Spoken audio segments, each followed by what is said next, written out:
Hi friends, welcome back to our channel. இன்றைக்கி வீடியோவில் நம்ம கொள்ளு வச்சு ஒரு ரெசிபி செய்யலாம். கொள்ளு பருப்பான்னு சொல்லலாம், கொள்ளு கடையிலன்னு சொல்லலாம், கொள்ளு குழம்பான்னு சொல்லலாம், எப்படியாச்சும் வச்சுக்கலாம். அதுக்கு ஃபஸ்ட்டு ஸ்டவ் ஆன் பண்ணிவிட்டு ஒரு பாண்ட்லியில் 150 கிராம் கொள்ளு எடுத்து வறுத்துக்கலாம். இந்த கொள்ளு நல்லா வறுபட்ட பிறகு நல்லா ஸ்மெல் வருங்க. வறுபட நல்ல ஸ்மெல், மணமான ஸ்மெல் வரும். அதை வச்சு நம்ம கரெக்டாக வறுபட்டுச்சு அப்படின்ட்டு இது பண்ணிக்கலாம். அது ட்ரையாகவே எடுத்து சட்டியில் போட்டுட்டு மத்து வச்சு நல்லா கடைஞ்சிடலாம். கடைஞ்சிட்டோன்னா தோல் தனியாக பருப்பு தனியாக வந்துடும். அப்படி இல்லைன்னா சட்டி இல்லைன்னா மிக்சியில் கூட ஒரு 2 வாட்டி அப்படி அரைச்சிட்டு புடச்சிடுங்க. நல்லா தோல் தனியாக பருப்பு தனியாக வர்றதுக்காக தான் நம்ம புடைக்கணும். பாருங்கள், நல்லா கடைஞ்சிட்டு இப்போது பிளேட்டில் போட்டு நான் புடைச்சிட்டு இருக்கிறேன். இந்த மாதிரி தோல் தனியாக பருப்பு தனியாக எடுத்துக்கலாங்க.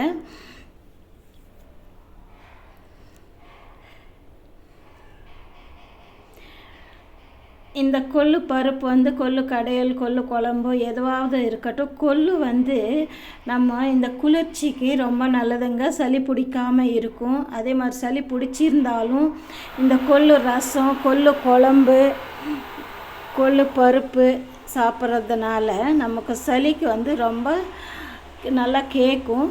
நல்லா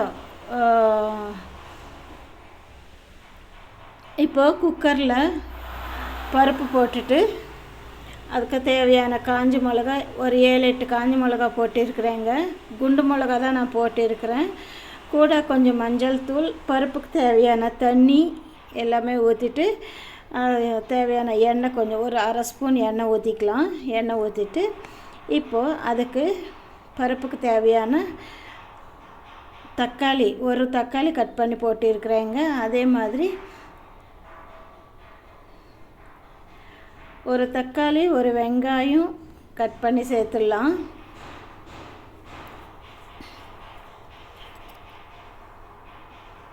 கட் பண்ணி சேர்த்துட்டு இப்போது கூட கொஞ்சோண்டு கொத்தமல்லி போட்டுக்கலாங்க. நல்லா இருக்குன்றதுனால நான் போட்டுகிட்டே இருக்கிறேன். உங்களுக்கு விருப்பப்பட்ட போட்டுக்கலாம், இல்லைன்னாலும் ஸ்கிப் பண்ணிக்கலாம்.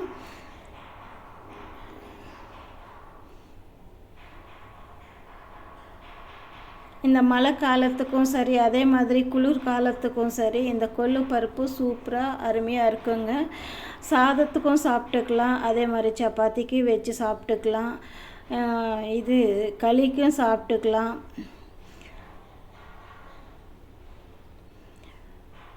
இப்போ வெங்காயம் கட் பண்ணி சேர்த்துட்டு உப்பும் சேர்த்துக்கலாம். குழம்புக்கு தேவையான உப்பும் சேர்த்துடலாம்.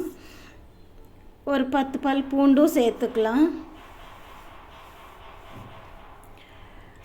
பூண்டும் சேர்த்துட்டு கொஞ்சோண்டு சீரகம் சேர்க்கலாங்க.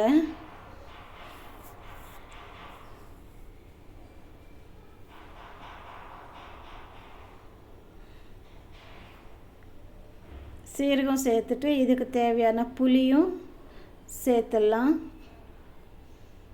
சும்மா கொஞ்சோண்டு ஒரு நெல்லிக்காய் சைஸ் அளவுக்கு சேர்த்தா சரியாக இருக்கும். இப்போது எல்லாமே சேர்த்தாச்சு. குக்கர் மூடி போட்டுட்டு ஒரு 5-6 விசில் வரட்டுங்க. கொள்ளு பருப்பு வேகணும், அதனால் ஒரு 5-6 விசில் விடலாம்.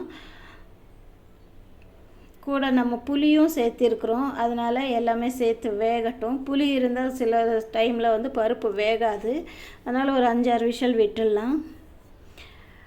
பருப்பு வெந்துடுச்சு. நான் ரிலீஸ் ஆன பிறகு எல்லாம் சட்டியில் போட்டிருக்கிறேங்க. கடையலாம் அப்படின்ட்டு கடைஞ்சிட்டு இப்போது தாளிப்பு போட்டுக்கலாம்.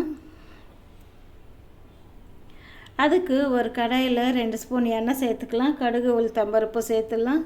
ஒரு 2-3 காஞ்ச மிளகாவும் சேர்த்துக்கலாம். சேர்த்துட்டு கூட கொஞ்சம் கருவேப்பிலையும் சேர்த்துக்கலாம்.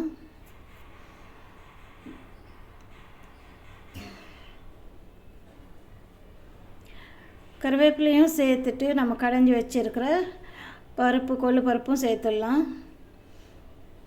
இவ்வளோதான் ஃப்ரெண்ட்ஸ். கொஞ்சம் சூடான பிறகு நம்ம இறக்கி விட்டுக்கலாம். கொள்ளு பருப்புன்னு சொல்லலாம், குழம்புன்னு சொல்லலாம், அதே மாதிரி கொள்ளு கடையலன்னு சொல்லலாம். சூப்பராக இருக்கும் ஃப்ரெண்ட்ஸ், அருமையாக இருக்கும். சளி பிடிச்சா இந்த மாதிரி ஒரு குழம்பு செஞ்சு சாப்பிட்டு பாருங்கள். அதே மாதிரி எப்படி இருக்குது என்னான்ட்டு கமெண்ட்டில் சொல்லுங்கள் ஃப்ரெண்ட்ஸ். உங்கள் ஃப்ரெண்ட்ஸ்க்கும் ஃபேமிலிஸ்க்கும் ஷேர் பண்ணுங்கள். அதே மாதிரி சப்ஸ்கிரைப் பண்ணுங்கள்.